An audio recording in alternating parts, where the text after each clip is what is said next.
दूधगंगा नदीवरील मलिकवाड दत्तवाड पूल पूर्ण, सोमवारपासून वाहतुकीसाठी खुला.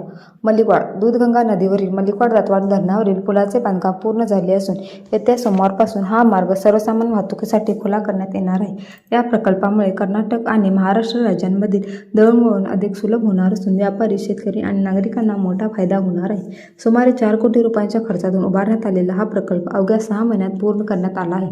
धरणावरील रस्ता सुरू झाल्यानंतर दोन्ही राज्यातील व्यापार, कृषी मालाची वाहतूक आणि दैनंदिन प्रवासाला गती मिळणार आहे. त्यामुळे परिसराच्या आर्थिक विकासाला चालना मिळण्याची अपेक्षा व्यक्त केली आहे. या कामाची जबाबदारी कंत्राटदार SD हमीनी बेळगाव यांनी यशस्वीपणे पार पडली. नियोजित वेळेत आणि दर्जेदार पद्धतीने काम पूर्ण झाल्याने स्थानिक नागरिकांनी समाधान व्यक्त केले आहे. या प्रकल्पासाठी विधान परिषद सदस्य व राज्य सरकारचे दिल्ली विशेष प्रतिनिधी श्री प्रकाश नावकरी तसेच आमदार श्री गणेश नावकरी यांचा विशेष पाठपुरावा केला. यांच्या प्रयत्नामुळे हा महत्त्वाचा विकासात्मक प्रकल्प वेळेत पूर्ण होऊ शकला, अशी भावना नागरिकांनी व्यक्त केली. पूल वाहतुकीसाठी खुला होत असल्याने मलिकवाड दत्तवाड आणि परिसरातील गावांमध्ये आनंदाचे वातावरण निर्माण झाले असून वाहतुकीची समस्या मोठ्या प्रमाणात कमी होणार आहे. विशाल क्रांती न्यूज प्रतिनिधी अमर माने, मलिकवाड.